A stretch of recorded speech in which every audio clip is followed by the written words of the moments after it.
దేవుని పరిశుద్ధమైన వాక్యమును చదువుకుందాం. రాజులు మొదటి గ్రంథం 18వ అధ్యాయము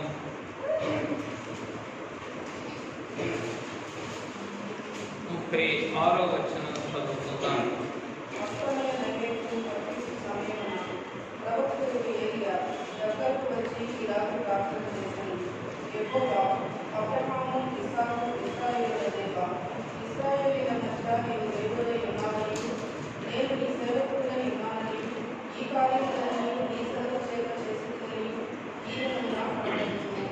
ఆమేన్.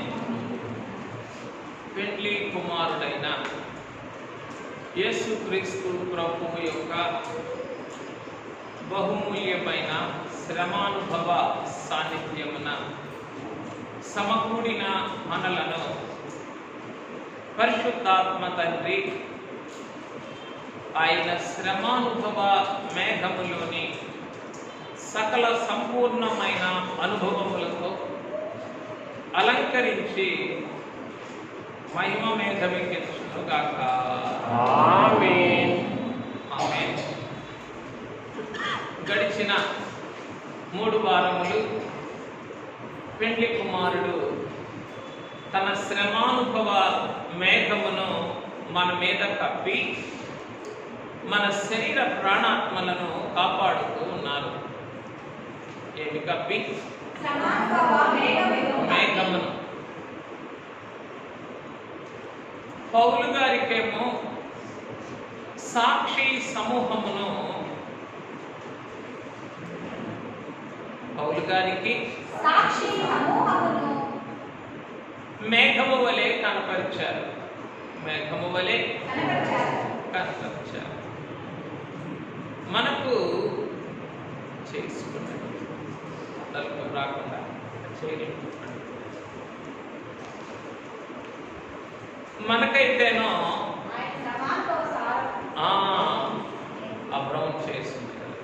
ఆయన శ్రమానుభవ సారమును మేఘము వలె విధానముగా మన మీద ఆయన కప్పి ఉంచి కాపాడుతూ ఉన్నారు. ఇంకా చెప్పాలి అనంటే ఎన్నో మేఘములు మన మీద ఆవరించి ఉన్నాయి. కష్టముల మేఘములు, కన్నీళ్ల మేఘములు, అజ్ఞాన మేఘములు, కన్నీటి మేఘములు, వీటన్నిటికీ ఆధారాలు ఉన్నాయి. తండ్రి గారితో ప్రభువే పాడారు. ఏమని? కష్టాల మేఘముల వెనుక కలడు నీకి సూర్యుడు క్రీస్తు. నీకు కష్టములన్నీ కూడా ఎలా ఉన్నాయి? మేఘములే నిన్ను ఆవరించి ఉన్నాయి. ఆ కష్టాల మేఘముల వెనుక ఎవరున్నారట? నీతి సూర్యుడు క్రీస్తు. కలడు సూర్యుడు క్రీస్తు. సాధారణంగా మేఘం వచ్చి వర్షం కురిసిన పిదప మళ్ళీ ఎవరు వస్తారు? వెంటనే సూర్యుడు వస్తాడు. వర్షాకాలంలో మేఘములు వర్షించిన పిదప వెంటనే సూర్యోదయం అవుతుంది. సూర్యుడు కనబడతాడు మేఘాలు వెళ్ళిపోతాడు. అట్లాగే ఈ కష్టముల మేఘముల వెనుక ఎవరున్నారట? నీతి సూర్యుడు ఉన్నాడు. ఆయన ఏం చేస్తూ ఉన్నాడు? దృష్టించుచున్నాడు నిన్ను. దిగులు పడకు. ఈ కష్టముల మేఘములు ఏం చేస్తాయట? కష్టములన్నీ కూడా దమరించినప్పుడు మన హృదయములో నుండి, మన కన్నులలో నుండి కన్నీటి వర్షము. కష్టం ఏం చేస్తుంది? కష్టాలని దెమ్మరిస్తుంది. కష్టాలన్నీ దెమ్మరించినప్పుడు మన కన్నులు ఏం చేస్తాయి? కన్నీటి వర్షాన్ని కురిపిస్తాయి. ఈ కన్నీటి వర్షములో ఏమైతే ఉండకూడనివి ఉన్నావో అవన్నీ కూడా పోతాయి. అంటే పెద్దలు చెప్తారు కదా, ఏమని చెప్తారు?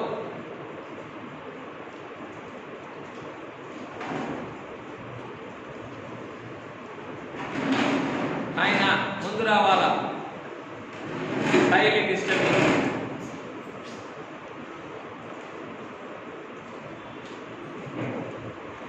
సరే, ఇదొక మేఘం, ఆటంకాల మేఘం. మరి ఇవేం తీసేస్తాయి? మనోనిదానాన్ని కొట్టుకుపోయేటట్టు వచ్చేస్తాయి. పెద్దలు ఏమని చెప్తారంటే వర్షాకాలంలో వచ్చేటటువంటి మేఘాలు పారిశుద్ధ్య కార్మికులు రోడ్లన్నీ కూడా అనుదినము వారు శుభ్రం చేస్తూ ఉన్నా వర్షాకాలంలో వచ్చే మేఘాలు వారి పనిలో ఏదైతే పొదువుగా ఉన్నదో ఆ పొదువుని ఏం చేస్తాయట, ఓల్డ్ డ్రైనేజ్ విల్ బి, ఒకసారి ఏమవుతుందంటే మెకానికల్ భాషలో చెప్పాలంటే ఓవరాలింగ్ అయిపోతుంది. ఒకసారి ఓవరాల్ కంప్లీట్గా వాటర్ వాష్ మొత్తం అన్నీ క్లీన్ అయిపోతాయి అన్నమాట.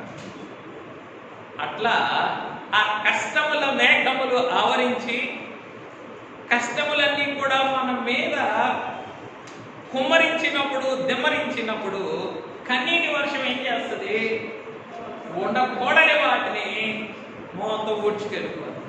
ఏమినైనా నేను అనుదినం ప్రార్థన చేయటం లేదా, నేను అనుదినం శుద్ధి చేసుకోవటం లేదా? ఎవరి పని అది? పారిశుద్ధ్య కార్మికుల పని. కొంతవరకే, దానిలో ఏమి లేదు, సంపూర్ణత లేదు, కంప్లీట్ వాష్డ్ అవుట్ అనేటటువంటిది లేదు, కంప్లీట్ క్లీనింగ్ లేదు. కంప్లీట్ క్లీనింగ్ ఎప్పుడయ్యా అంటే మేఘం అనేటటువంటిది అలా నిలకడగా నిలిచి నీ మీద కష్టములన్నింటినీ కూడా కుమరించినప్పుడు ఏమైపోతుంది, రైట్. యా, ఏం పెట్టలేదు కదా లైఫ్లో, ఏం లేదు. ఓకే, కనుక పెండ్లి కుమారుడు ఈ మేఘములన్నింటినీ, కష్టాల మేఘములు, ఇంకా అజ్ఞాన మేఘములు, పాపాంధకారములు అనేటటువంటి మేఘములన్నింటినీ కూడా మింగివేయడానికి ఏం చేస్తున్నారు ఆయన? తన శ్రమానుభవ సారం అనేటటువంటి మేఘాన్ని మన మీద విధానముగా కప్పి ఉంచి వీటన్నింటినీ కూడా కొట్టివేస్తుంది. ఆ శ్రమానుభవ సారం అనే మేఘము క్రింద మనల్ని ఉంచి ఏం చేస్తూ ఉన్నారు?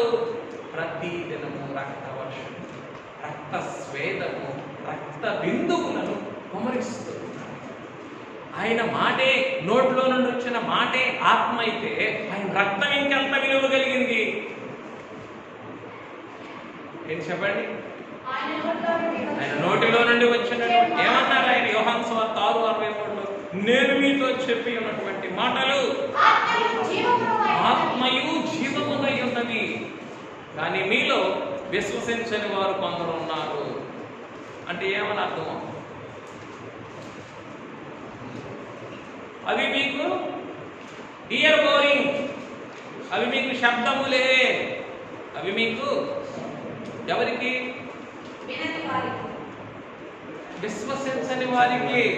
అదే వినకపోవటం అంటే, విశ్వసించని వారికి. విశ్వసించని వారికి అవి ఎటువంటివి?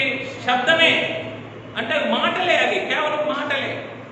కానీ విశ్వసిస్తే నేను పలికిన మాటలు ఎటువంటివి? ఆత్మయు జీవమునై చెప్పారు. ఆయన మాటే ఆత్మ ఇదే. ఇక ఆయన రక్తమో ఎంత జీవము, ఎంత ఆత్మ, ఎంత శక్తి, ఎంత ప్రభావము మనం ఊహించలేదు. అటువంటి రక్త వర్షమును ఈ మండల కాలములో ఏం చేస్తున్నారు ఆయన? నీ అంతరంగం మీద, నీ జీవితం మీద, నీ సంఘము మీద, నీ కుటుంబం మీద నిలిపి ఉంచి కురిపిస్తూ ఉంటే నువ్వేం చేస్తున్నావు?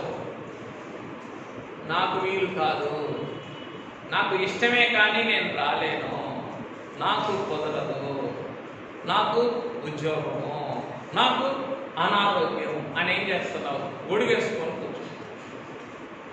చేస్తున్నావు. ఒక వర్షంలో తడవటానికైతే ఇష్టం. ఇది తుఫాను కాదు కదా. కష్టాల మేఘంలో నుంచి వచ్చేటటువంటి అయితేనో ఏముండదు, ఊడ్చుకెళ్ళి నిన్ను కూడా ఇసురాపాడు పడేస్తాయి అవన్నీ. వాటికి ఎంతో ఆనందం నీకు. అవన్నీ ఎటు తీసుకుపోయినా మళ్ళీ అక్కడికి వెళ్ళి దిక్కులేని వాడినాం ప్రభు అని చెప్పి మళ్ళీ ఏం చేస్తావు? ఆయన దగ్గరికి వెళ్ళి. కానీ ఈ రక్త వర్షం ఏం చేయదు, ఇది తుఫాన్ లాగా కొట్టుకుపోదు, నేను బలవంతం పెట్టదు, మీద నిలకడగా ఏం చేస్తూ ఉంటుంది? ఆ రక్త బిందువులను కుమ్మరిస్తూ ఉంటుంది. నువ్వేం చేస్తున్నావు అంటే, మనమేం చేస్తున్నాం? మన నామకార్థమైన స్థితిని గొడుగులాగా పట్టుకొని వద్దు, ఎంత మంచి సమయం ఇది, యవనస్తులకైనా చిన్నపిల్లలకైనా. ఒకానొక సమయంలో ఒక సంవత్సరాన్ని జ్ఞాపకం చేసుకోండి, ఎంతో ఆశతో కన్నీరు అందరం కూడా వచ్చి ఏకీవిస్తున్నాం. కానీ ఏమైపోయింది అర్ధాంతరంగా పైనుంచి ఉరుము పడినట్టుగా పడిపోయింది, పిడుగుపడింది. ఎక్కడ కదా వస్తే కదా తెలియడానికి, ఎక్కడ లేదు డామ్ అని పడిపోయింది. 25వ దినాన్ని 24వ దినాన్ని ఏం చేయాల్సి వచ్చింది అర్ధాంతరంగా కరోనా వల్ల. కానీ ఈ రోజున ఉన్నప్పటికీ కూడా ఆత్మతండ్రి ఏం చేస్తూ ఉన్నారు, అనుకూలత ఇచ్చి నూతనమైన ప్రత్యక్షతలని ఒక మేఘం వలె మన మీద కుమ్మరిస్తూ ఉన్నప్పుడు ఏం చేయలేకపోతున్నాం, అందుకోలేకపోతున్నాం, గొడుగులు తీసేయలేకపోతున్నాం, గొడుగులు తీసేయలేకపోతున్నాం. అంటే ప్రభు చెప్పిన మాటలు ఎప్పుడు కూడా జ్ఞాపకం పెట్టుకోవాలా. మొట్టమొదటి చేయుటకు నీ శక్తికి, నీ మనసుకు వచ్చిన ఏ పనైనా, నీ దగ్గరికి వచ్చిన ఏ పని, నీ శక్తి వచ్చిన లేకుండా నువ్వు పని చేయి. అది చదివే పని కావచ్చు, అది దైవ సంబంధమైన పని కావచ్చు, లోక సంబంధమైన పని కావచ్చు. చేయుటకు నీ చేతికి ఏదైతే వస్తుందో దాన్ని ఏం చేయాలి నువ్వు, శక్తి వంచన లేకుండా నువ్వు ఆ పని చేయి అని మొట్టమొదటిగా వాక్యం. తర్వాత ఆయన మీకు దొరికే కాలం ముందు మీరు ఆయన్ని వెతకండి అని ఇంకొక వాక్యం చెప్పారు. ఆయన ఉత్తమమైన వాడని రుచి చూసి తెలుసుకోండి అని ఇంకొక వాక్యం చెప్పారు. ఇంకొక వాక్యం చెప్పారు. ఇంకొక వాక్యం, ఈ దినమందైనా ఈ సమాధాన సంబంధమైన సంగతులను నీవు అంగీకరించిన ఎడల నీకు మేలు. ఒకవేళ నేను వీటిని అంగీకరించకపోతే తర్వాత చెప్పండి, దాని నుండి వచ్చేటటువంటి ప్రతిఫలాన్ని నువ్వు అనుభవించక తప్పదు, అనుభవించక. ఎందుకని ఇన్ని విస్తారమైనటువంటి ప్రత్యక్షతలు ఏదో ఒక మేలు కొరకు ఆయన ఇస్తూ ఉన్నారు. ఈ కాలానికి కనబడకపోవచ్చు, తర్వాత కాలానికి వాటి యొక్క ఉపయోగం కనబడవచ్చు. వాటిని మనం ఏం చేయాలా, సద్వినియోగం చేస్తాం. ఏ మాట వినబడకూడదు మన మీద, ప్రస్తుతము అవి నీకు అయ్యో అయ్యో చదువుతాం, ఆ మాటలు చదువుతాం. లూకాసు మరుగు చేయబడి ఉన్నవి, లూకాసు వార్త తొందరగా తీసుకోండి, 19వ అధ్యాయము, 19వ అధ్యాయం 41వ వచనం. ఆయన పట్టణములను సమీపించినప్పుడు దానిని చూచి దాని విషయమై ఏడ్చి, నీవును ఈ నీ దినమైన సమాధాన సంబంధమైన సంగతులను తెలుసుకున్న ఎడల. అంటే ముందు ఎక్కడితో ప్రారంభించారు? అయ్యా శక్తి వంచన లేకుండా ఏ పనైనా చేయి. 2 దొరికే కాలం వెతుకు. రుచి చూచి తెలుసుకో. 4 ఈ దినమందైనా నీవు తెలుసుకో. ఇది మ్యాండేటరీ. ముందంతా కూడా ప్రేమతో వాలంటరీగా ఆప్షనల్గా చెప్పుకుంటూ వస్తున్నారు. చివరికి వచ్చేసరికి ఏమంటున్నారు? మ్యాండేటరీ. ఈ నీ దినమందైనా, ఇది లాస్ట్ డేట్. ఇది నీకు ఈ దినమందైనా నీవు తెలుసుకుంటే నీకు చాలా మేలు. ఒకవేళ నువ్వు తెలుసుకోలేదా అది విచ్చిన, కానీ ఇప్పుడు అవి నీ కనులకు తర్వాత ప్రభువు నిన్ను దర్శించిన కాలం, ప్రభువుని దర్శించిన కాలము నీవు ఎరుగబుట్టివి కనుక నీ శత్రువులు నీ చుట్టూ కట్టుకట్టి ముట్టడి వేసి అన్ని పక్కలను నిన్ను అరికట్టి. ఎందుకు ఈ దినం అంటున్నానంటే, ఇక ఈ దినం తర్వాత ఏం జరగబోతుంది? నీ శత్రువులు నిన్ను చుట్టుముట్టి, నీ చుట్టూ గట్టు కట్టి, నిన్ను అరికట్టి, నీ మీద అరికట్టి నీలో ఉన్న నీ పిల్లలతో కూడా నిన్ను నేల కలిపి నీలో రాతి మీద రాయి ఉంచి ఉండనీయని దినములు వచ్చినట్టు చెప్పు. కాబట్టి ఎప్పుడు ఈ మాట మనకి వినబడుతుందో తెలియదు కనుక మనం ఏం చేయాలి? we must make best use of the time that God gives us. We must make best use of the time that God gives us. దానికి ఇంకేం లేదు.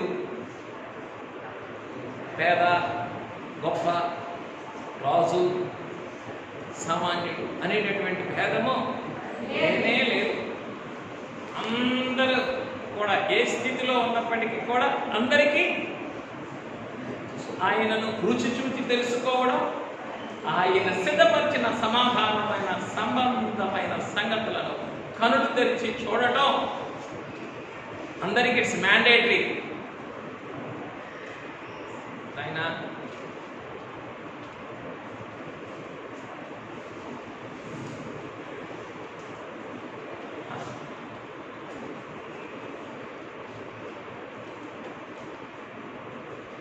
సరే, మీరు అందుకొరకే మీ గురించే చెప్తూ ఉన్నాను. అందరూ కూడా ఏం చేయాలా? సమయాన్ని సద్వినియోగం చేసుకోండి. సమయాన్ని సద్వినియోగం చేసుకోండి. దేవుడు మనకంటే అంటే మీరేమనుకోవద్దు. మీరు బాధపడతారు, నేను చెప్పే ప్రతి మాటకి బాధపడతారు, కంపేర్ చేసుకుంటారు. అది ఇంకా చెడ్డది. కంపేర్ చేసుకోకండి. మనందరికంటే 75 సంవత్సరాలు పైబడిన వయసు మేరీ గారు. She is the first person to come to the church. ఎన్నింటిని దాటుకొని రాగలుగుతున్నారు. మనం నిజంగా ఆ వయసుకు వస్తే కాలు తీసి కదపలేం. కాలు తీసి కదపలేం. ఇవే కాదు, ఆరాధనే కాదు, తెల్లవారుజాము కూడా చూస్తుంటేనే మనకి ప్రాణాలు ఉగ్గబడతా ఉంటాయి. అంటే మనసు కలిగిన వారు చూస్తుంటే ప్రాణాలు ఉగ్గబట్టుకుంటా ఉంటాయి. ఏ చలనం లేదనుకోండి, ఏముంది, నాకేముంది. ఎప్పుడు నిన్న ధ్యానం అనుకుంటా, డిపి గురించి చేసుకున్నాం. అంటే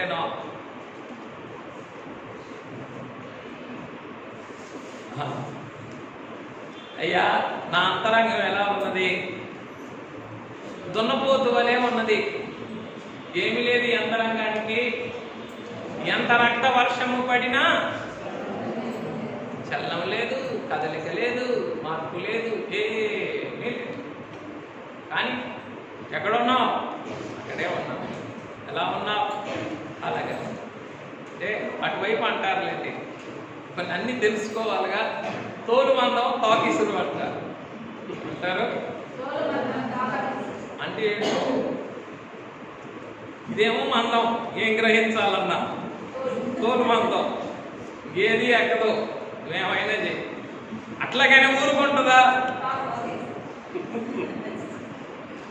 ఏ ఊరు దగ్గరికి రాకూడదు, చుట్టూ కానీ ఎక్కడ కానీ ఒక విసురుతానే ఉంటారు. అయ్యా, ఇది నేను ఎదుగుతున్న ధ్యానం. కనీసం దానికి విడమర్చే మీకు అందిస్తున్నారు కదా. తలకాయ మాంసం, తొడ మాంసం, కాలేయంగా అందిస్తున్నారు కదా. 3 భాగాలుగా ముగింపు ప్రార్థన, ధ్యానం. కనీసం వాటినన్నా ఓపెన్ చేసుకొని ఏం చేయాలా అందుకోకపోతే కష్టం. సరే, ఈ క్రమాలన్నిటికీ కూడా చాలా మనకు చూస్తుంటేనే ఇంత బాధ కలిగితే నిజంగా ఆ శరీరాన్ని, ఆ దుర్బలమైన శరీరాన్ని భరించుకుంటా ఆయన కొరకు నిలవబట్టం అనేది చాలా కష్టం. ఎంత కష్టం ఆఖరికి. మనం కనీసం బైబిలే తెచ్చుకోం. బైబిల్ తెచ్చుకుంటే కనపడదు. ఎంత పెద్దగా మాట్లాడినా వినపడదు. ఎంత అసౌకర్యం అది. ఒకసారి ఎవరో ఒకళ్ళు ఏం చేయాలో సూచించారు. అయినా అన్నింటినీ దాటుకొని ఆయన యొక్క ప్రత్యక్షతలోకి వస్తున్నప్పుడు, ఒకే స్థలంలో కూర్చున్నప్పుడు దేవుడు మనల్ని కొలతగా నియమిస్తారు. ఆ కొలతని నియమించినప్పుడు మనం ఏం చేయలేము కాదు. దయచేసి వద్దు. మీరు యవనస్తులుగా ఉన్నప్పుడు మీరేం చేయాలా? ఎంతో చురుకుగా ఉండాలా, ఉండాలి. ఆ చురుకుదనం అంతా కూడా మీరు వదిలేస్తే కష్టం. రైట్, ఇంకా పాఠంలోనికే వెళ్ళలేదు మనం. పరిచయంలోనే ఉన్నాను. ఆ పరిచయంలో ఉన్న ఆ శ్రమానుభవ సారం అనేటటువంటి మేఘం గురించి మాట్లాడుకుంటూ ఉన్నాం. ఆ శ్రమానుభవ సారం అనేటటువంటి మేఘము నుండి మన మీద కుమరించబడుచు ఉన్నటువంటి ఆ రక్తధారలు, రక్త బిందువులు, రక్త వర్షము, రక్త ప్రవాహముల క్రింద మానవాభ్యంతరములు అనేటటువంటి గొడుగులు వేసుకోకూడదు. ఒకవేళ వేసుకుంటే జరగబోయేది ఈ దినమందైనా this is the last day, deadline for you, wake up. సమాధానమైన సంబంధం తెలుసుకో. ఒకవేళ నువ్వు తెలుసుకోలేదా, అవి ఈరోజు కూడా నీకు కన్నులకు మరుగు చేయబడి ఉన్నాయా? ఏం జరగబోతుంది రేపు? నీ చుట్టూ అది ముట్టడి వేసి నువ్వు ఏ పిల్లలనైతే పెంచుకున్నావు, మన పిల్లలు అంటే ఏంటి? నీ శరీరం ముందు రాకూడదు, నీ సోమరితనం నీకో పిల్ల. ఆ పిల్లలన్నింటినీ కూడా ఏం చేస్తానంటున్నాడు ఆయన? నీతో కూడా నేల కలిపి రాయి మీద రాయకుండా నేను కాదు, నీ శత్రువు నిన్ను పూర్తిగా నాశనం చేసేటటువంటి దినం రాబోతుంది. జాగ్రత్త. కనుక నామకార్థమైన స్థితి అంతటినీ కూడా ఈ దినమే ఏం చేయాలా? ఈ రక్త వర్షం క్రింద, ఈ శ్రమానుభవ సారం అనేటటువంటి ఈ మేఘం క్రింద సరిచేసుకొని సంఘముగా మనం అందరం కూడా పెండ్లి కుమార్తెలంగా సిద్ధపడిపోవాలి. పెండ్లి కుమార్తెలంగా సిద్ధపడిపోవాలి. ఇక సమయం లేదు, ఇక సమయం లేదు. రైట్. ఈ రక్త వర్షము క్రింద ఈ దినము పెండ్లి కుమారుడు శ్రమానుభవ సారములు నుండి శ్రమానుభవ శరీర రక్తములు మనకిస్తూ ఉన్నారు. శ్రమానుభవ మనకిస్తూ ఉన్నారు. ఏమిటి ఆ శ్రమానుభవ శరీర రక్తములు అని మనం ఆలోచన చేస్తే, ఈ దృష్టాంతం అంతా నేను చెప్పలేక మీకు, ఈ చరిత్ర అంతా మీకు చెప్పను. ఏ చరిత్ర? రాజులు మొత్తం గ్రంథం 18వ అధ్యాయంలో చరిత్ర అంతా. మొన్న ఏం చూసాము అంటే, నిన్న ఆదివారం ఏం చూసాము? రాజులు 2వ గ్రంథం 7వ అధ్యాయంలో ఉన్నటువంటి చరిత్ర అంతా కూడా చూసాం. అక్కడ కూడా కరువు, ₹1.5 ₹5 కొనుక్కున్నటువంటి కరువు. ఇక్కడ కూడా కరువు, భయంకరమైనటువంటి క్షామం. ఎంత క్షామమో అయ్యా! ఇక నీరెక్కడా కూడా లేదు, నీరు ఎక్కడ కూడా లేదు. నీరు లేకుండా, మనిషి ఆహారం లేకుండానేమో వారం రోజులు బ్రతకగలడు మనిషి. మనిషి ఆహారం లేకుండా, నీరు లేకుండా 3 రోజులు బ్రతకలేడు. నీరు లేకుండా 3 రోజులు బ్రతకలేడు. మనకి ఇలాంటి బలహీనమైన మనసు కలిగిన వాళ్ళకైతే 1 రోజే. నీకు ఈరోజు నీళ్ళు లేవని చెప్పారు, ఇంకా మనకి నీరు లేకపోయినా, నిజంగా దప్పిక లేకపోయినా ముందే ఏంటి ఆ బాధను తలంచుకొని ఇప్పుడే నీకు లీటర్లు అవుతుంది. నాకు ఒక గ్యాలన్ ఇవ్వండి, ఈ రోజంతా నీళ్ళు లేవండి, నాకు గ్యాలన్ తెచ్చిపోయండి అనుకుంటుంది మనకి. రైట్. కనుక ఇంచుమించు అవే పరిస్థితులు. ఆ పరిస్థితులలో ఇక్కడ నీరు లేని భయంకరమైనటువంటి క్షామం. ఇప్పుడు ఈ క్షామం నుండి ఇశ్రాయేలీలను విడిపించడానికి ఆయన శ్రమానుభవ మేఘము ఎలా పనిచేస్తుందో ధ్యానం చేసుకుందాం. మొట్టమొదటిది, నీ క్షామ కాలంలో, నీ ఎండిన స్థితిలో నిన్ను దర్శించిన శరీర రక్తములు, రాజులు మొదటి గ్రంథం 18వ అధ్యాయం, రాజులు మొదటి గ్రంథం 18వ అధ్యాయం మొదటి వచ్చిన అనేక దినములైన తరువాత 3వ సంవత్సరం నందు యెహోవా వాక్కు ఏలీయాకు ప్రత్యక్షమై, నేను భూమి మీద వర్షము కురిపింపబోచున్నాను, నీవు వెళ్ళి అహాబును దర్శించుమని సెలవీయగా.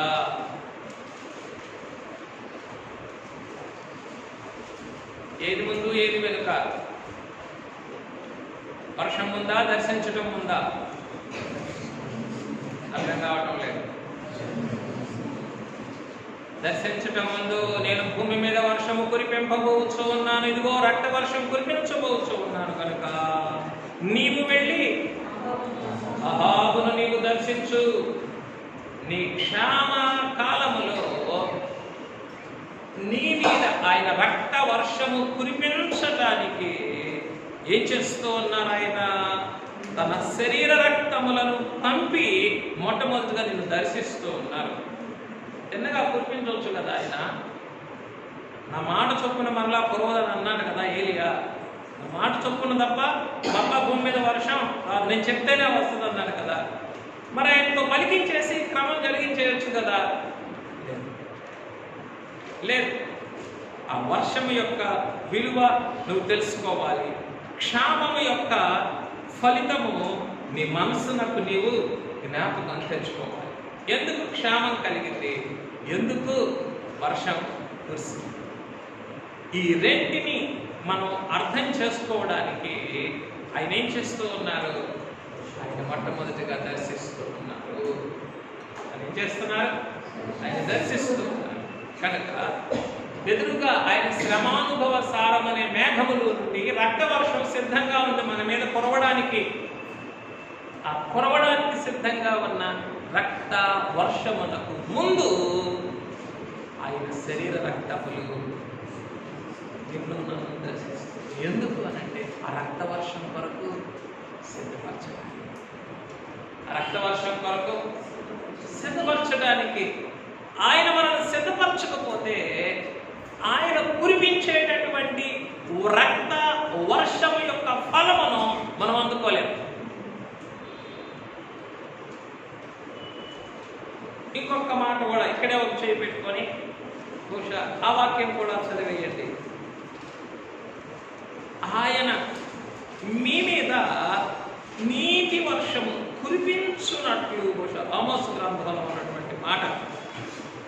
అయ్యా, ఇదివరకెన్నడూ దున్ననటువంటి బీడు భూములను దున్నుడి. ఇదివరకెన్నడూ దున్ననటువంటి బీడు భూములను దున్నుడి. హోషేయ గ్రంథం 10వ అధ్యాయం 12వ వచనం. హోషేయ గ్రంథం 10వ అధ్యాయం 12వ వచనం.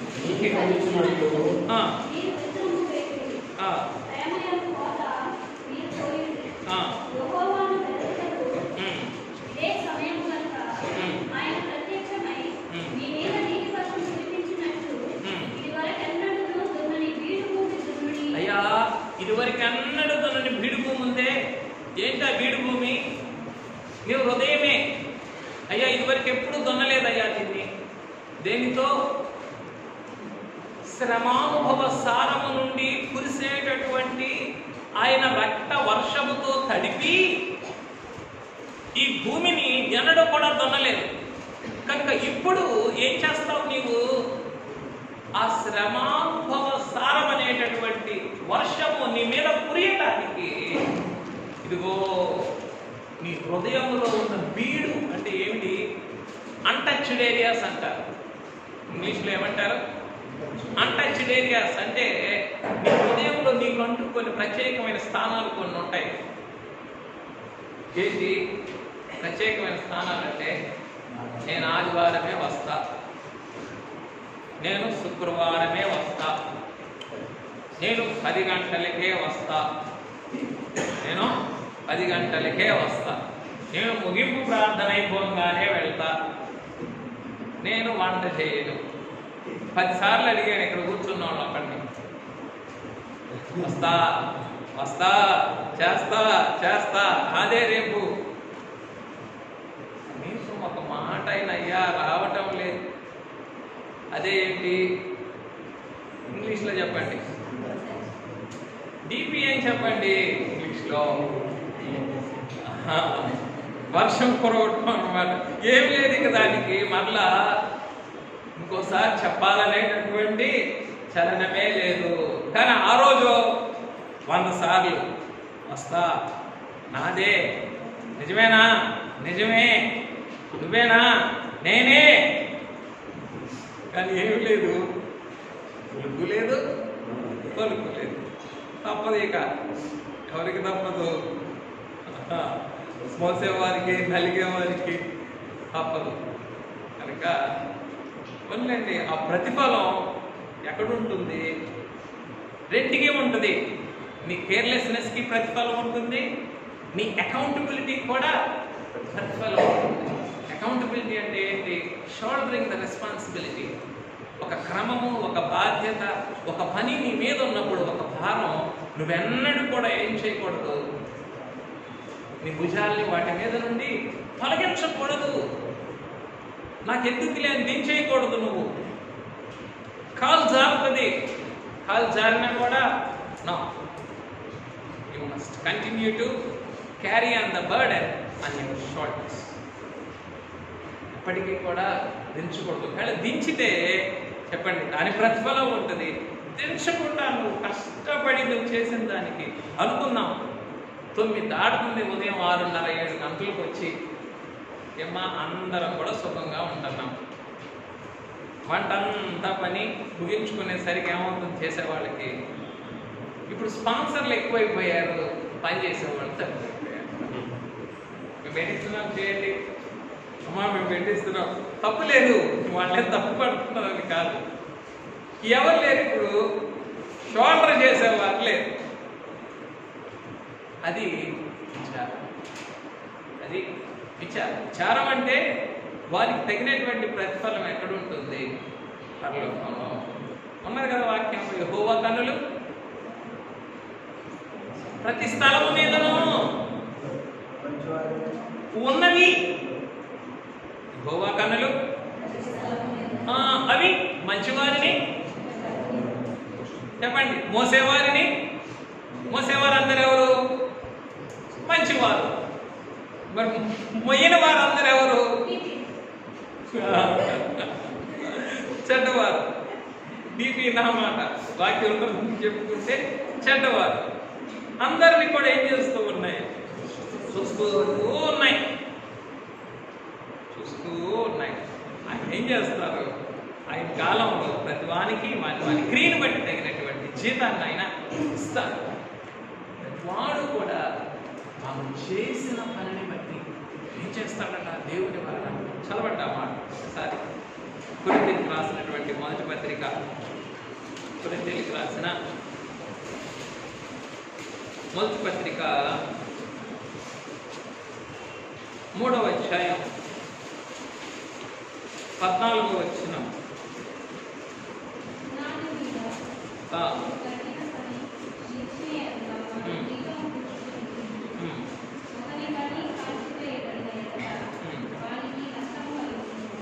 ఒకని పని కాల్చివేయబడిన వానికి ప్రతివాడు కూడా తాను చేసినటువంటి పనిని బట్టి ప్రతిఫలం పొందునాను. ఇంకో చోట చక్కగా ఈ భాగంలో కాదు, ఇంకొక చోట చక్కగా ఉంది. ప్రతివాడు తాను చేసిన పనిని బట్టి ఏం చేస్తాడట?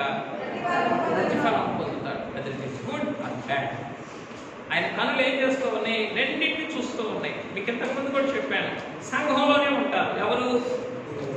బుద్ధిగల కన్యకులు ఉంటారు, బుద్ధి లేని కన్యకులు కూడా ఉంటారు. ఇందులోనే ఉంటారు. ఇద్దరు కూడా ఎవరు? ప్రాథమికంగా కన్యకలే. ఇరువురు కూడా ఎవరు? సంఘంలోని భాగమే. కానీ నీకు నువ్వు ఏం చేయాలి? బుద్ధి కలిగిన వారి గుంపులోనికి నీవు రావాలి. నీవు రాకపోతే ఎందుకు ఇరువురిని కలిపి ఉంచడం? బుద్ధి గల వారిని చూసి బుద్ధి లేని వారు బాగుపడతారని. బాగుపడతారనే బలహీనపడతారనే? బాగుపడతారని. బలహీనపడే అవకాశం మీద ఉన్నది. ఎప్పుడు? కొంత మాకు ఇవ్వండి అన్నారు. ఏమన్నారు? కొంత మాకు ఇవ్వండి అంటే ఏంటి? నేను 11:30కు వస్తాను, నువ్వు 11ంటికి రా అని అన్నారు.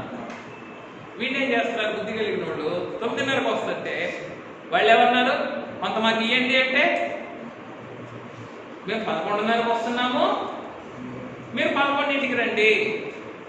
అది దాని అర్థం. కొంత ఇవ్వండి. కొంత ఇవ్వండి అంటే ఏంటి? మీ చురుకుదనం కొంత ఇవ్వండి, మీ సమయం మాకు కొంత ఇవ్వండి, మీ అటెన్షన్ కొంత మాకు ఇవ్వండి. నువ్వు ముందెళ్ళి మమ్మల్ని ఏం చేస్తున్నావు? 2 గంటలు వెలితిపరుస్తున్నావు. కనుక ఏం చేస్తావు? మాకు అయ్యగారు మాటలే అనుకోవాలి. ఏమని? మెట్ట పంటకి నీరెక్కదు, బుర్రక నా బోధెక్కదు అని అన్నారంట అయ్యగారు. అన్ని చెప్పి చెప్పి చెప్పి అట్లాగే నా వేవ్ లెంగ్త్ ఇంకేం కాదు, నా ఆలోచనలన్నీ ఈ ఆలోచనలు సెట్ కావు. సరే అనుకుంటున్నాను. ఉదయం అంతా కూడా అదే ధ్యానం చేసుకున్నాను. ఒక యహూదీయ సాధువు అని మా తండ్రి గారు రాశారయ్యా నీ గురించి. నాయనా, ఎప్పుడు నిన్ను ఒక యహూదీయ సాధువుగా చూసి నీ వెనకాల వెళ్ళిపోతాను తండ్రి, ఇవన్నీ విడిచిపెట్టి వద్దు, తొందరగా ఆ సాధుత్వంలో తీసుకెళ్ళి ఆయన అనుకుంటా ఉన్నాను. ఇక ఇప్పుడు అమ్మగారు వచ్చారనుకోండి, అంతా చక్కగా ఉంటుంది. She will touch every book and corner, every wave లెంగ్త్కి సరిపడినట్టుగా వాళ్ళకి. ఇదంతా ఏమిటి? నువ్వు అక్కడ నేను ఇక్కడ, ఈ బోధంతా ఎక్కడ, నువ్వు అక్కడ నేను ఇక్కడ అన్నట్లుగా ఉంటుంది. సరే, అది నా బలహీనత అనుకోండి. I'm not able to properly bring you to the right connection. మిమ్మల్ని సరైన రీతిని ఈ ప్రత్యక్షతకి సంబంధపరచలేకపోతున్నాను. బహుశా బలహీనత ప్రభు క్షమించును గాక. సరే, కనుక ప్రతి వానికి కూడా ఏముంటుంది, మన డిగ్రీని బట్టి ఆయన ఇచ్చేటటువంటి ప్రతిఫలం ఉంటుంది. రైట్. కనుక అన్ని విషయాల్లో కూడా మనం శక్తి వంచన లేకుండా పనిచేయటము, మన భక్తిని సంపూర్ణం చేసుకోవడమే మన పని. రైట్. ఇప్పుడు ఈ రక్త వర్షము క్రింద ఏం చేస్తూ ఉన్నారు? ఆయన నిన్ను దర్శిస్తూ ఉన్నారు. ఆయన శరీర రక్తములతో నిన్ను దర్శిస్తున్నారు. ఏ కాలంలో? నువ్వు ఎండిపోయిన కాలంలో, నీ క్షామ కాలంలో, కనీసం నీకు నీటి తావులే లేవు. ఆ మాట కూడా చదవండి. రాజుల మొదటి గ్రంథం 18వ అధ్యాయంలో కనీసం ఏం కూడా లేవట అక్కడ. ఉదక ధార, నీటి ధార అనేది కనపడలేదు అక్కడ. చూడండి 5వ వచనం.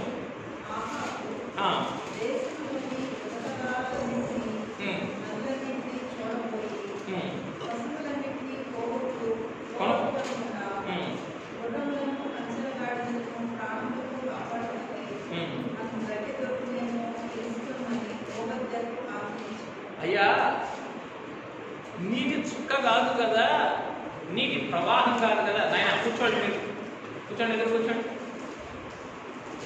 నీటి ప్రవాహం కాదు కదా, కనీసం నీటి జాడలు ఏవైతే లోపల ఉంటావో ఆ జాడలు బట్టి పైకి ఏదన్నా పచ్చగడ్డి కనపడుతుందేమో. లోపల నీటి జాడను బట్టి పైకి పచ్చగడ్డి కనపడుతుందేమో. ఆ పచ్చగడ్డి ఉన్న తావులు వెతుకు. అప్పుడు అక్కడ మన పశువుల్ని పంపించి ఆ గడ్డిని తీసి వాటికి ఇచ్చి మనం ఏం చేద్దాము? కాపాడుకుందాం వాటి ప్రాణాలతో. అంటే నీటి ఉనికి లేనటువంటి కాలంలో ఆయన శరీర రక్తములు ఏం చేస్తూ ఉన్నాయి? చెప్పండి. నిన్ను దర్శించి ఆయన రక్తధారలు నీ మీద కురిపించడానికి, రక్త ప్రవాహాన్ని మీద కురిపించడానికి నిన్ను ఆయత్తపరుస్తూ ఉన్నాయి. ఇష్టమా కాదా? ఆ శరీర రక్తములు మనల్ని దర్శించినప్పుడు ఏమనకూడదు? అహాబోలి అనకూడదు. ఏమని? ఓ శరీర రక్తములా, ఇంతకాలం ఈ క్షేమం అంతా నీ వల్లే కదా.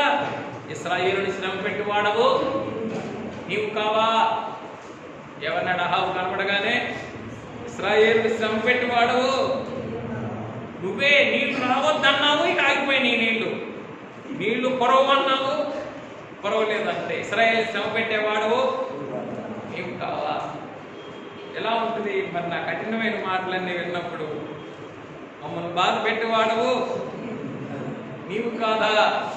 నువ్వే బాధపడుతున్నావు, మమ్మల్ని తిడతావు, ఏదో ఎక్కడో చెప్తావు, ఆకాశంలో అర్థం కాని చెప్తావు, అందంగా చూపిస్తావు, అక్కడికి రాలేదంటావు, తిడతావు.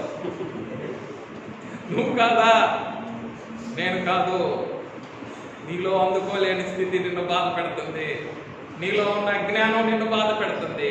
నీలో ఉన్న నామకార్థత అభ్యంతరము నిన్ను బాధ. అదే చెప్పాడు అక్కడ ఏలియా కూడా. నేను కాదు, నువ్వు ఏ ప్రవక్తలను అయితే పెంచి పోషిస్తూ ఉన్నావో 450 మంది ఆశారా దేవుడు, వారు బాధపెడుతున్నారు ఇశ్రాయేలు. 17వ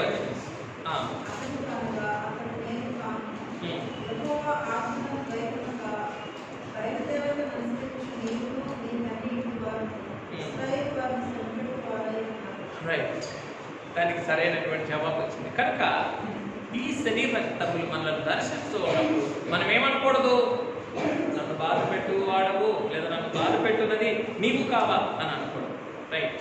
దర్శించినప్పుడు ఏం చేయాలి? మనం స్వీకరించి, అయ్యా ఈ శరీర రక్తములు మమ్మల్ని దర్శించి నీ రక్త వర్షములు మా మీద కురిపించడానికి మమ్మల్ని ఆయత్తపరుస్తూ ఉన్నాయి. ఈ రక్త వర్షం కురిస్తేనే కానీ మా ఆత్మ సంబంధమైన క్షామము పోదు.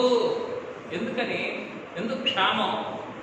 ఒకరు కాదు, రెండు కాదు, 450 మంది బయలు ప్రవక్తలు 400 మంది ఆషేరాదేవి ప్రవర్తన. టోటల్గా 850 ఇస్ ద టోల్ నెంబర్ అంతా 850. ఏంటవన్నీ కూడా దేవదాస్ గారు చక్కని ప్రసంగం చేశారు. కావాలన్నవారు అడగండి. విశ్వాసిని పీల్చి పిప్పి చేయు అదృశ్య దేవతలు 8. విశ్వాసిని పీల్చి పిప్పి చేయు అదృశ్య దేవతలు అని చక్కని ప్రసంగం రాశారు. 8 దాంట్లో సుమారుగా హెడ్డింగ్ అయితే అది. ఏం చేస్తాయట? ఇప్పుడు అక్కడ ఆ సమాజంలో ఎన్ని ఉన్నాయి? 850. అవన్నీ ఏం చేస్తూ ఉన్నాయి? జీవం అనేటటువంటిది లేకుండా, జీవమునకు ఆనవాళ్ళు లేకుండా దేశమంతటి కూడా పీల్చి పిప్పి చేసేసింది. అంతే, అంతా ఎండిపోయింది. ఆ సమయంలో నీవు నేను ఏం చెయ్యాలి? ఆ రక్త వర్షము కొరకు కనిపెట్టి ఆత్మ సంబంధమైన క్షామం నుండి మనము బయట చాలే ఇదే చాలు అని అనుకుంటేనో చివరికి ఈ ఉన్న ప్రాణం కూడా, ఉన్న ఆత్మ జీవము కూడా చాలదు. దయచేసి ఎవ్వరూ కూడా మీరున్న భక్తితో సంతృప్తి చెందకండి. మీరు కలిగి ఉన్న భక్తితో సంతృప్తి చెందండి. మీరు పెద్దవారు కావచ్చు, ప్రార్థనాపరుడు కావచ్చు, గొప్పవారు కావచ్చు, ఇది చాలు అని అనుకుంటే ఫినిష్, అక్కడ ఏమైపోయింది. ఇంకంతే. రిసెప్టివిటీ ఉండదు. దాన్ని ఇంగ్లీష్లో ఏమంటారంటే సూపర్ సాచురేషన్. ఇంగ్లీష్లో ఏమంటారు?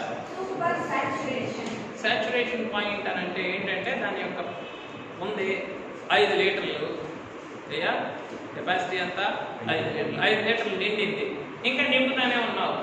నిండుగా నిండినవన్నీ కింద పోతావు. దాన్ని ఏమంటారు ఇంగ్లీష్లో? కనుక నువ్వేం చేయొద్దు. మొట్టమొదట నాకు అన్నీ తెలుసు అని లేదా నాకు ఇంక చాలు అని అనుకోవటం ఏంటి? కొలత విధించుకోవటం.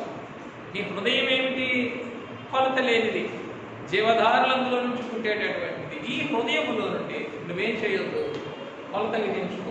కొలత విధించుకోవడం అంటే ఏంటి? ఇది చాలు నాకు అని అంటే నెంబర్ పెట్టేసుకున్నావు. ఏమని? నీ కెపాసిటీ 5 లీటర్లు, నా కెపాసిటీ 10 లీటర్లు, నా కెపాసిటీ 100 లీటర్లు అని పెట్టేసుకున్నావు. వద్దు. నువ్వు పెట్టేసుకుంటే ఇంక నీకేముండదు, ఇంకా రిసెప్టివిటీ ఉండదు, నింపుదల ఉండదు. అంటే పోసినట్లుగా ఏమవుతా ఉంటాయి అన్నారుగా. అయ్యా, మీ సొంత బావిలో నుండి ఉబికేటటువంటి ఆ జలము, మీ హృదయంలో నుండి ఉబికేటటువంటి ఆ జలము వీధులలో కాలువలై పారదగున. అడగలేదా? వీధులలో ఎందుకయ్యా మీరు బావిలో నుండి, హృదయం అనే బావిలో నుండి ఉబికేటటువంటి వాటిని ఎందుకు నేలపాలు చేసుకుంటావు? దేన్ని బట్టి? సూపర్. ఇక చాలు నాకు. కొలత లేని దానికి నువ్వేం చేసావు? కొలత విధించావు. కొలత విధిస్తే మిగిలినవన్నీ కనుక ఆయన మనల్ని దర్శిస్తూ ఉన్నప్పుడు, శరీరక్తములు దర్శిస్తూ ఉన్నప్పుడు నీ ఆత్మ సంబంధమైన క్షామం రక్త వర్షము ద్వారా నువ్వు పోగొట్టుకోవాలి తప్ప నాకు అక్కరలేదు, ఇప్పుడు బాగానే ఉన్నాను నేను. ఎందుకు ఈ పాదిరి ఈ శ్రమానుభవ సారం అనే మేఘం అంటాడు? నాకు ఈ వర్షం ఎందుకు? నాకు అవసరం లేదు, ఇప్పుడు నేను బాగానే ఉన్నాను. నేను అందులో మోసం అన్నది వద్దు. అందులో ఈరోజు క్షేమం, నీవున్న క్షామములో నీకు మరుసటి రోజుకి అక్కరకు రాదు. ఈరోజు క్షేమం, మరుసటి క్షేమం, మరుసటి రోజు యొక్క క్షేమమునకు అక్కరకు రాదు. అంతే. అందుకే ఏం చేయాలా? అర్థవర్షమును నీవు తర్వాత 2 ఇటు తొందరగా నిన్ను కరిమేలి పర్వతమునకు సమకూర్చుచూ ఉన్న శరీర రక్తములు. ఏం ఇంట్లో ఉండకూడదు అనమాట. ఎక్కడికి రావాలి? ఎందుకో? నేను ఇంట్లోనే ఉంటాను, నేను కదలను, నేను ఎక్కడికి రాను. నేను సెలవు ధ్యానానికి రాను, ఇంక కరిమేలి పర్వతానికి నేను రాను. వస్తే నువ్వేం చేస్తావు? నేను ఎంతకాలంగా పెంచి పోషించినటువంటి నా ప్రవక్తలందరినీ చంపేస్తావు. నా గృహదేవతలన్నింటినీ కాల్చేస్తావు, నా గృహదేవతల్ని కాల్చేస్తావు, ప్రవక్తల్ని చంపేస్తావు. కనుక ఈ శరీర రక్తములు ఏం చేస్తూ ఉన్నాయి? సమకూరుస్తూ ఉన్నాయి. ఎక్కడికి? కర్మేలు పర్వతానికి సమకూరుస్తూ ఉన్నాయి.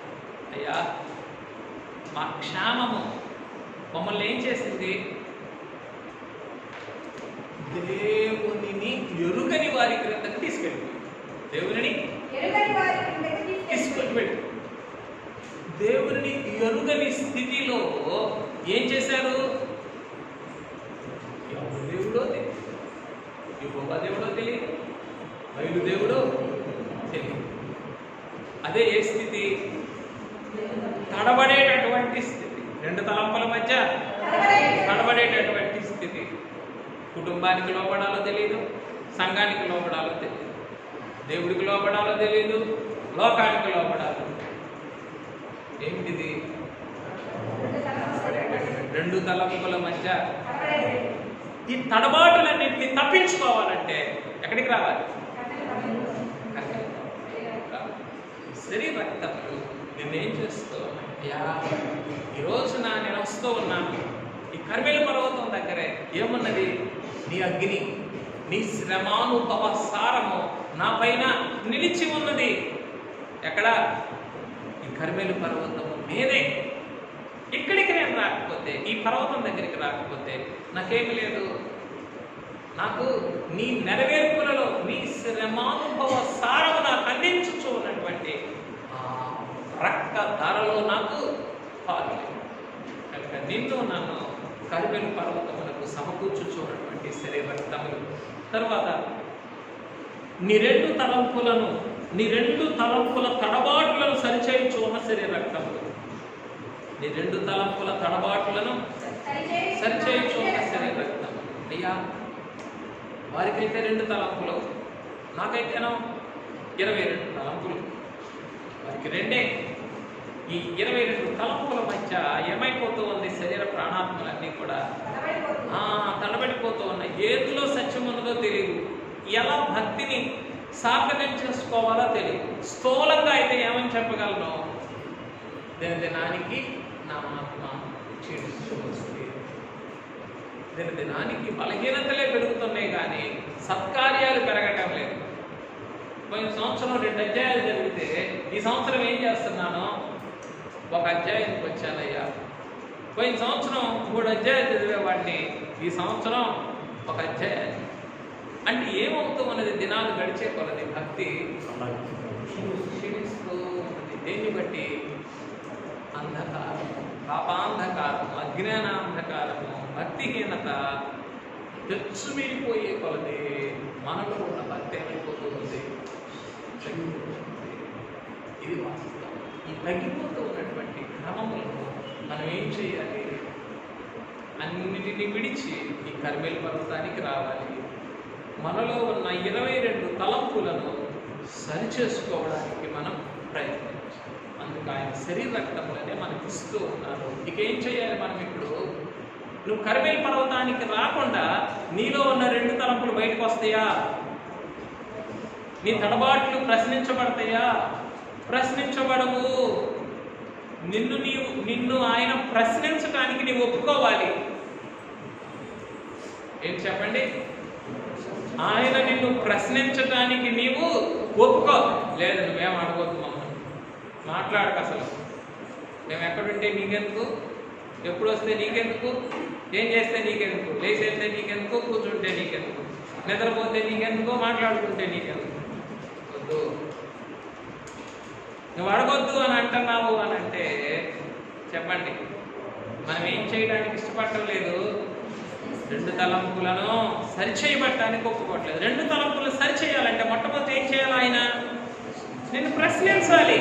ప్రశ్నించారా లేదా? ఎన్నాళ్ళ మటుకు మీరు 2 తలంపుల మధ్య తడబడుచుందురు?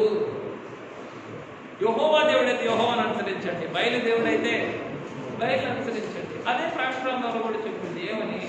నువ్వు ఉంటే చల్లగానైనా ఉండు, లేకపోతే నిలువెచ్చలుగా ఉండదు. ఆదివారం దేవుడు అనందు, సోమవారం నుంచి లోకం. ఆదివారం నుంచి దేవుడు అనందు, సోమవారం నుంచి నువ్వైతే చల్లగా అయినా ఉండు, పూర్తిగా ఆదివారం కూడా వద్దు. ఆదివారం కూడా ఏమన్నా నువ్వు లోకమనే అను, ఆదివారం కూడా లోకమనే అను. ఒక సమయం వస్తుంది లోపలికి తెచ్చుకుంటాను. నువ్వు లోపల బయట రెండు డ్యూయల్ సిటిజన్షిప్ మెయింటైన్ చేసావనంటే నువ్వెన్నటికీ కూడా బాగుపడలేవు, ఇటు ఉండలేవు, అటు ఉండలేవు. నేనేం చేయగలను? ఇటు ఉన్న వాళ్ళు ఎట్లా కూడా డెఫినెట్గా తీసుకెళ్తాను పైకి, కానీ అటు పూర్తిగా ఉన్నటువంటి వాళ్ళని కూడా నేను ఆకర్షించి సరిచేసి తీసుకొని వెళ్తాను. అటు కడుగు ఇటు కడుగు అనుకుంటే నేను అటు పని చేస్తున్నప్పుడు ఇటు వస్తావు, నేను ఇటు పని చేస్తున్నప్పుడు that is the way finish. అదే వాడు వేసేటటువంటి వాళ్ళ ఆయన ఇటు ప్రయాసపడుతున్నారు, ఇటు ఉన్న వాళ్ళందరినీ చేరుకుంటున్నారు. నీకు 2 మెంబర్షిప్లు కదా, అటు కడుగు ఇటు కడుగు. ఆ ఇటు పని చేస్తుంటే ఆడేంతో అటు పని చేస్తున్నారు, ఇటు వస్తావు. అప్పుడు ఏమైపోద్ది? దేనికి అంటే లోకం చెప్పే కూడా కొన్ని వినాలి. రెంటికి చెడినా రేవడి అన్నారు. ఏంటో రేవడి అంటే? ఎవరు లేరా భాషా పండితులు? అమ్మా మేడం గారు వెతుకుదాం. రేవడి అంటే ఏంటో మాకు తెలియదు, తెలుసుకుందాం తర్వాత. రేగడి కాదు కానీ రేవడి, రెంటికి చెట్టు రేవడి అంటారు. సరే సంస్కృతి చదివాడు బాబు తెలుసాడని. సరే కనుక ఉంటే మనం ఎలాగైనా ఉండాలా, చల్లగైనా ఉండాలా. ఈ 2 తలంపుల నుంచి మనల్ని ఆయన ప్రశ్నించడానికి మనం ఎక్కడికి రావాలి? కర్మేల్ పర్వతం దగ్గరికి. కర్మేల్ పర్వతం దగ్గర ఈ తిన్ననైనటువంటి ప్రశ్న ఉన్నది. ఈ ప్రశ్న ఏం చేస్తూ ఉన్నది? ఇక నిన్ను జవాబు ఇవ్వకుండా దాగుకునేటటువంటి ఈ డ్యూయల్ మెంబర్షిప్ అటో కడుగు ఇటో కడుగు వేసేటటువంటి పరిస్థితికి నీకు లేదు. When he questions you directly there is no way for you to escape. నువ్వేమని చెప్పాలా? ఏదైనా ఒప్పుకోవాలి. అయితే బయలైనా దేవుడని ఒప్పుకోవాలి, లేదా యెహోవా అయినా దేవుడు. There is no other way for you. Right. తర్వాత అపవాది మోసములను ఎండగట్టిన శరీర రక్తములు. అపవాది మోసములను ఎండగట్టిన శరీర రక్తం. 27వ వచనం. ఇప్పటి వరకు నువ్వు బలిపీఠాన్నేమో తోసేసావు, దేవుణ్ణేమో మర్చిపోయావు.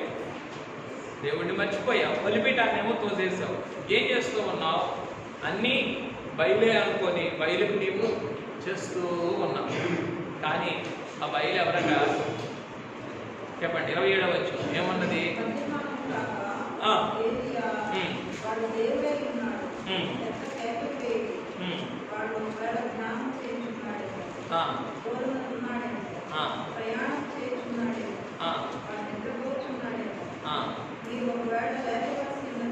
ఇవన్నీ మోసాలు కాదా? అపవాది చేసినటువంటి మోసాలు కాదా? నువ్వు వచ్చావు, వర్షమి ధ్యానంలో ఉన్నా, వర్షమి నిద్రపోతున్నా, నో డిస్టర్బెన్స్, వర్షమి ప్రయాణం చేస్తున్నా అంటే ఎండమావులు ఎప్పుడు కూడా ఏం చేస్తాయి? ఆ అడుగులోనే ఇంకొక 4 అడుగులే ఏం కనపడతాయి నీకు? నీటి ధారలు కనపడతాయి, నీటి ఓటలు వస్తాయి. అక్కడ ఇంకొక 4 అడుగులే. ఎండమావులు ఎప్పుడు కూడా నేనేం చేస్తూనే ఉంటాయి? ఆకర్షిస్తూ మోసం చేస్తూనే ఉంటాయి. ఆకర్షిస్తూ మోసం చేస్తున్నాం. అదే అపవాది యొక్క మోసం. ఎందులో? లోకం. లోకం అంతా ఇప్పుడు నీకు ఎందుకు లోకం మీద అంత భ్రాంతి? అక్కడ ఏదో ఉంది, ఇక్కడ లేనిది అక్కడ ఏదో ఉంది. ఈ 4 అడుగుల్లో ఈ రోజే, ఈ సోమవారమే, ఈ ఒక్కరోజు కష్టపడితే అక్కడ ఏదో ఉంది. ఈ 4 రోజుల కష్టాన్ని దాటించేది. కానీ అది ఏం చేస్తానే ఉంటుంది? సోమవారం, మంగళవారం ఆకర్షిస్తూనే దాటిస్తూ దాటిస్తూ దాటిస్తూ ఎక్కడ తీసుకొని వెళ్తుంది? చివరికి అపవాది వశంలోనికి తీసుకొని పెట్టు. రైట్. కనుక అపవాది మోసములను ఎండగట్టినటువంటి శరీర రక్తం. ఈరోజు నిజంగా మన మనోనేత్రాలకి మనం ఎన్ని మోసాల్లో పడిపోయామో అవన్నీ స్పష్టంగా కనపడాలి. మీరు నిజంగా శరీర రక్తాలు పుచ్చుకుంటే ఏమ్మా ఏంటా మోసాలు? నామకార్థత, నిస్తేజం, ఇంకా అటు కడుపు ఇటు కడుపు, సరేలే దేవుడు క్షమిస్తాడులే, వస్తానులే, చేస్తానులే, ఇవన్నీ కూడా ఏమిటి? ఇవన్నీ నామకార్థమైన స్థితిగతులు అంటే అపవాది మోసములు. ఈ మోసములన్నీ కూడా ఏం కావాలి ఈ రోజున? ఎండగట్టబడాలి. ఎండగట్టడం అంటే ఏంటి? కళ్ళ ముందు పడి చచ్చి ఎండిపోవాలన్నమాట. ఏ మాత్రం చల్లం లేకుండా అది ఎండగట్టబడటం. రైట్. తర్వాత నీ లెక్క చొప్పున నిన్ను క్రమపరిచి ఆయన నామమును బట్టి ప్రతిష్ఠించిన శరీర రక్తమై. చూడండి 18వ అధ్యాయం 32వ వచనం. నీ లెక్క చొప్పున నిన్ను క్రమపరిచి, అక్కడ ఇశ్రాయేలు గోత్రముల యొక్క 12 గోత్రముల లెక్క చొప్పున ఏం చేశారు? ఏలియా గారు 12 రాళ్ళు తీసుకున్నారు.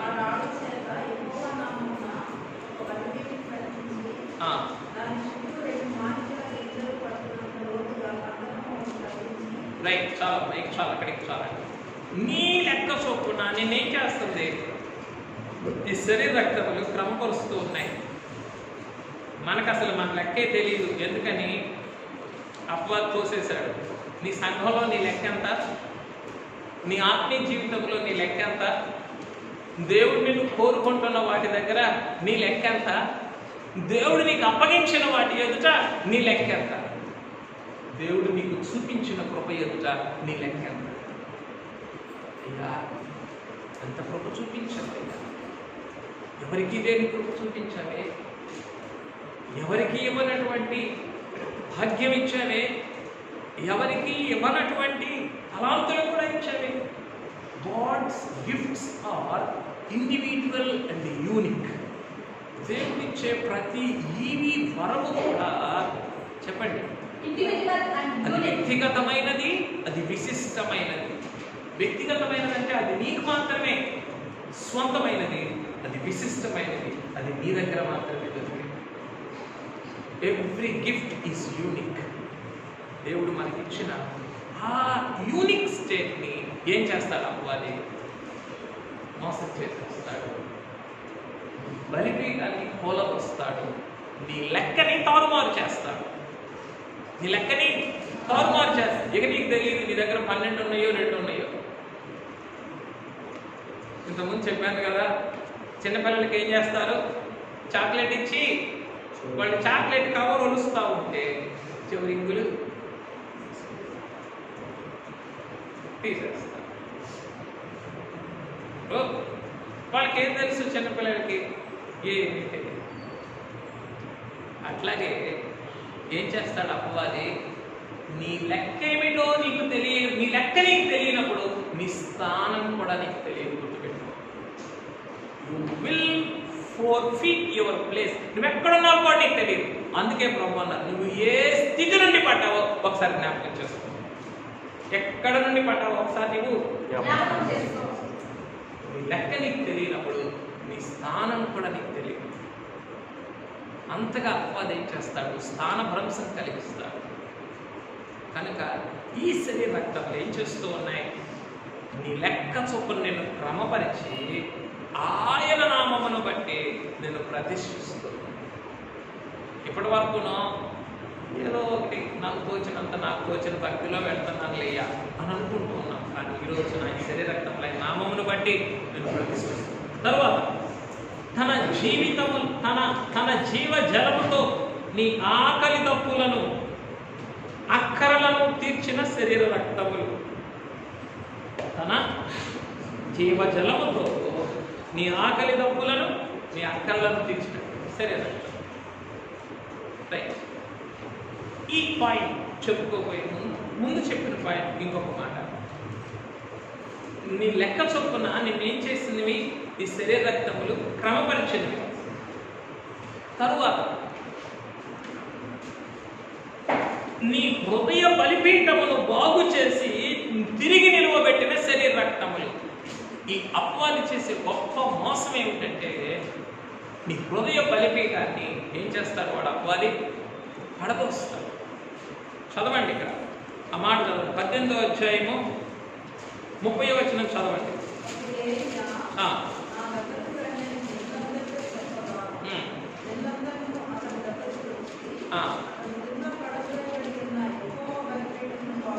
అతడు కింద పడద్రోయబడి ఉన్న యెహోవా బలిపీఠమును బాగు చేసి నీ హృదయ బలిపీఠం ఏమైపోయింది? కింద పడత్రోయబడింది. ఎందుకు? నువ్వు ప్రేమించినటువంటి ఈ యొక్క వ్యర్థమైనటువంటి వాటిని బట్టి నీ హృదయ బలిపీఠమే పడద్రోయబడి నీ ఆత్మీయ జీవితము శిథిలమైంది. ఈ శిథిలమైనటువంటి స్థితిని, పడద్రోయబడినటువంటి నీ హృదయ బలిపీఠమును ఈ శరీర రక్తంలో ఏం చేస్తున్నాయి? తిరిగి నిలవబెడుతూ ఉన్నాయి. తిరిగి నిలవబెడుతున్నాయా? నీకు బలిపీఠంలా ఉండాల్సిన ఈ హృదయం ఏమైపోయింది? నీ విషయంలో భగ్నమైపోయింది తండ్రి. పడద్రోయబడిందయ్యా. ఆది ప్రేమ లేదు. ఆది ప్రేమ లేదు. కడవరి ప్రేమ లేదు. రాకడ ప్రేమ లేదు. ఈ రెండు లేకపోతే ఇంక రాకడ ప్రేమ ఎక్కడి నుంచి వస్తుంది?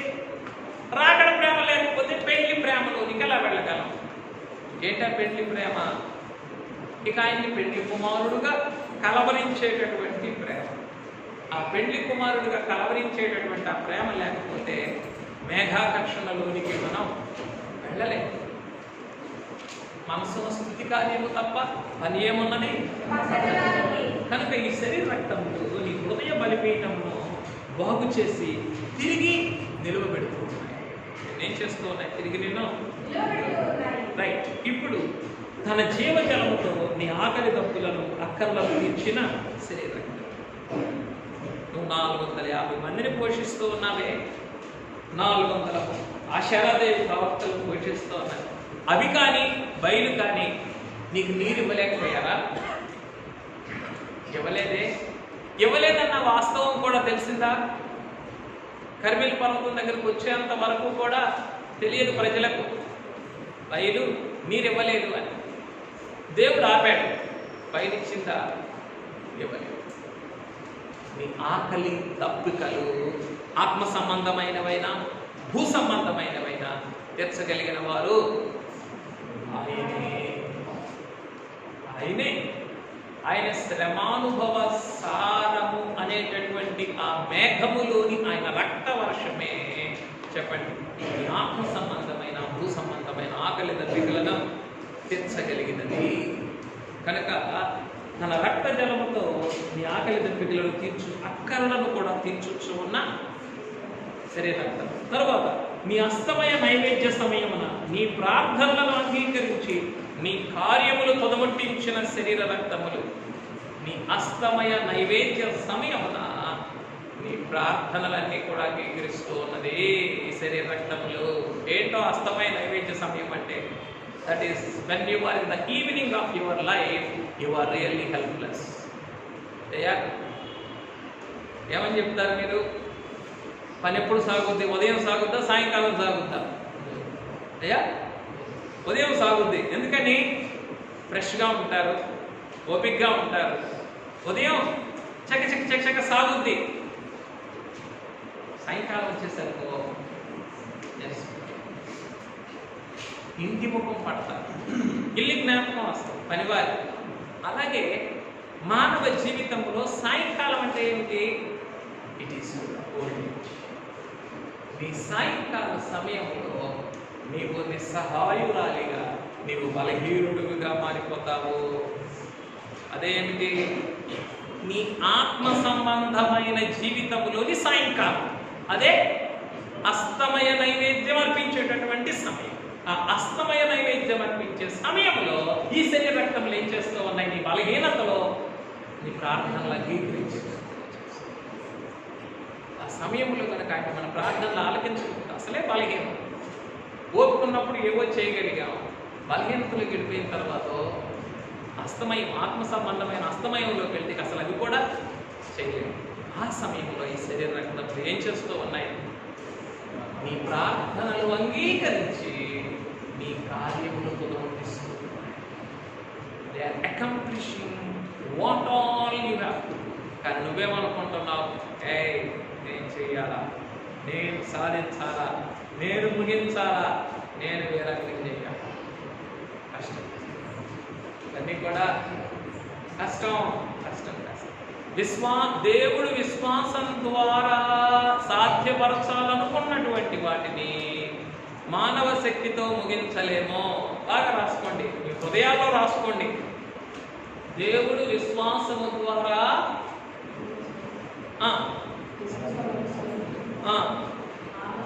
మన మానవ శక్తితో దేవుడి విశ్వాసము ద్వారా నెరవేర్చాలనుకున్న కార్యములను మన మానవ శక్తితో ముగించలేము లేదా జయించలేము. ఫినిష్. ఇంకా దానికి ఏంటి అంటే గలిలే సముద్రం మీద తుఫాను. గలిలే సముద్రం మీద తుఫాను. ఏం చేశారు శిష్యులు? దేవదాసయ్య గారు అన్నారు నీటి కాకులు అన్నారు. ఏం చేశారు? తుఫాను. అమ్మా ఏం చేయాలి? నామని మునిగిపోకుండా కాపాడాలి. చేశారా లేదా? చేశారు. తెడ్డేశారు, కాపాడారు. మునిగిపోకుండా తెడ్డేసినంతకాలం కాపాడారు. కానీ తుఫాను అధికమైందే తప్ప తగ్గలేదు. కనీసం దరికన్నా తీసుకొద్దాం అనుకున్నారు. దరికి వచ్చిందా?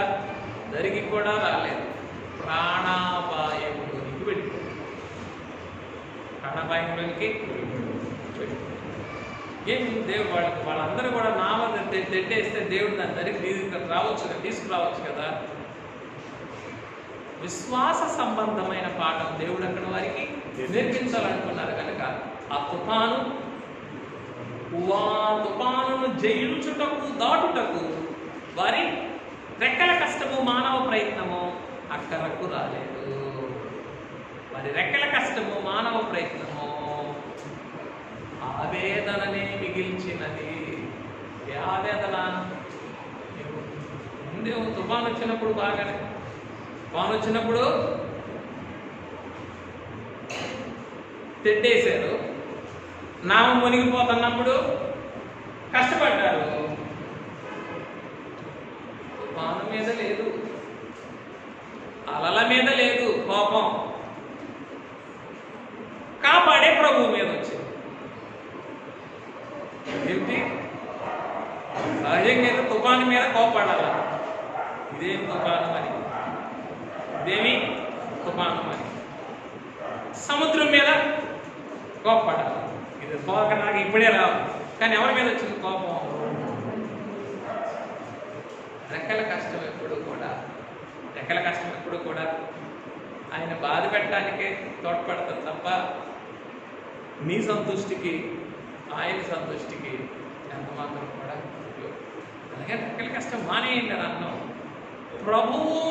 ప్రభువుకు దూరం చేసే రెక్కల కష్టం ఏదైనా సరే అది మానేయాలి. ప్రభువుకు దూరం చేసే రెక్కల కష్టం ఏదైనా కానీ అది మానేయండి. దీని మీద వచ్చింది, ప్రభు మీద వచ్చింది కోపం. ఆయన తుఫాను పెట్టింది. మేము నశించిపోవటం చూస్తూ ఉంటే నీకు చింత లేదా? నువ్వు నశించిపోతుంటే నీకు చింత లేదా? ఈయన బాగు చేసే ఆయన, కాపాడే ఆయన, నశింప చేయడానికి అది వచ్చింది. తుఫాను కదా లేచింది. తుఫాను లేచింది, అలలు లేచింది. కనుక దేవుడు విశ్వాస సంబంధం ద్వారా ముగించాలనుకున్నటువంటి కార్యములు రెక్కల కష్టంతో ఏం చేయడం, వాటిని పూర్తి చేయడం. సో ఈ శరీర రక్తములు ఏం చేస్తూ ఉన్నాయి? మీ అస్తమయ నైవేద్య ప్రార్థనలన్నిటినీ కూడా ఆలకించి మీ కార్యములన్నింటినీ కూడా తొలగొట్టేస్తుంది శరీర రక్తం. ఏమండి, ఎవరికి సాధ్యం? ఈ బల్యర్పణ లేకుండా మోపైన వర్షం ఏమైపోయింది? ఆకాశమేమో ఇనుమైపోయింది, భూమి ఏమో ఇత్తడైపోయింది. చదవండి మాకి. ఆకాశం ఏమైపోయింది? ఇనుమైపోయింది, భూమి ఏమో ఇత్తడైపోయింది. సర్లే, ద్వితీయోపదేశ కాండంలో ఉంటుంది. ఆ తీవ్రత అటువంటిది. వర్షం లేని కాలం, అటువంటి ఎండినటువంటి కఠినమైపోయిన పరిస్థితుల్లో ఎంత వర్షం అయితే కావాలి చెప్పండి? అంత వర్షాన్ని ఈ బల్యార్పణే, ఈ శరీర రక్తాలే కురిపించింది.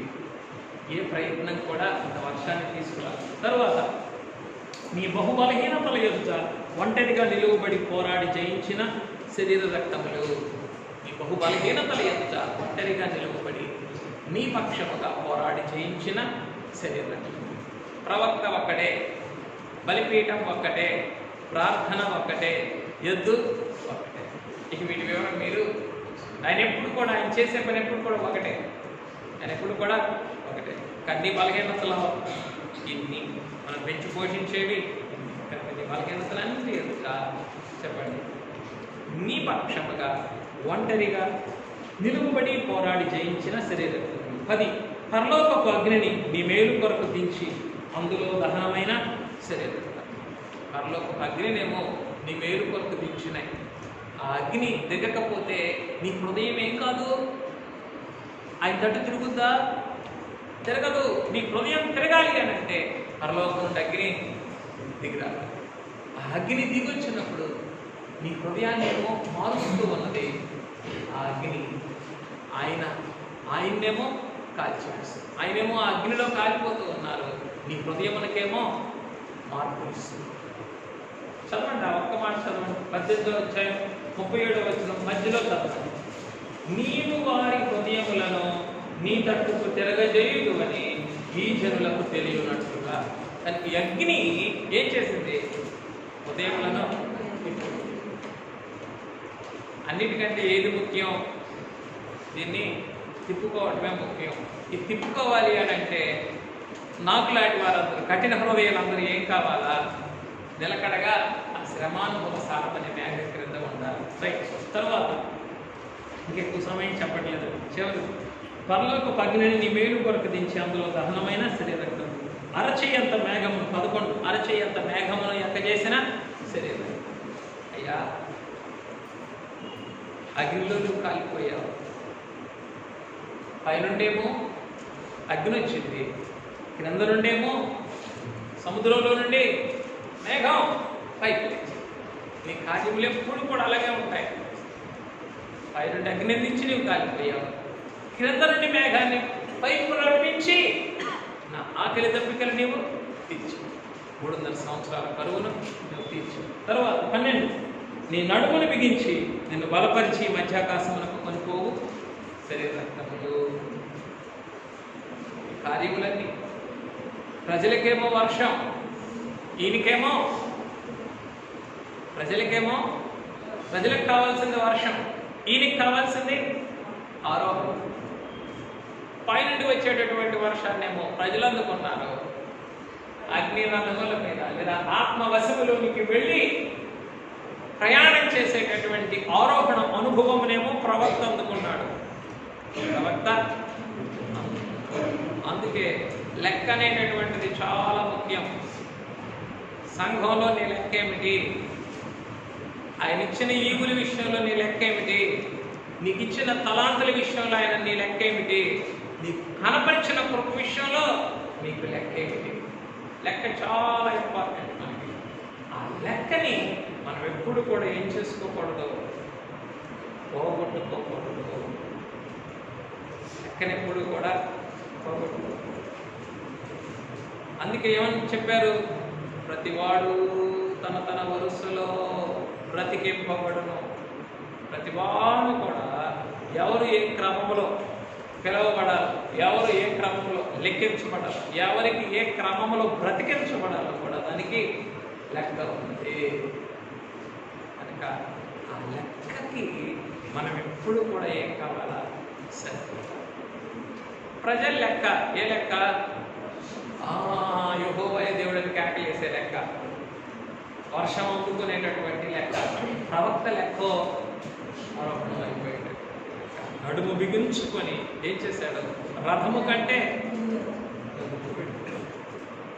ఈ రోజున ఈ శరీర రక్తములు నడుము బిగించి ఏం చేస్తూ ఉన్నాయి మధ్యాకాశానికి మనల్ని దివ్యమైన ధన్యతలు ఆత్మతండ్రి కూడి వచ్చినటువంటి మనకెల్లరూ ఈ దినం ఆయన పరిశుద్ధమైన శరీర రక్తముల విందు ద్వారా తన శ్రమానుభవ సారమును మేఘములో నుండి మనకు సిద్ధపరిచిన తన శ్రమానుభవ శరీర రక్తముల ద్వారా సంపూర్ణంగా అనుగ్రహించును కాక ప్రాణప్రియుడానికి వందనములు మానవ మాతృత్వమునైనా నీ ప్రేమ తప్ప వేరొకటి లేని వారము ఎరుగని వారము గ్రహించని వారు కేవలం నీ శ్రమానుభవ రక్తము చేతే నైనా బ్రతుకుచున్న వారము కనుక నీకు వందనములు నీ శరీర రక్తములతో దర్శించావు నీ రక్త వర్షమును కురిపించుటకు ఈ సర్వారాధనను ఉత్సవముగా ఈ మండలికాల పండుగలలో మాకు జరిగించావు. నీకు వందనములు.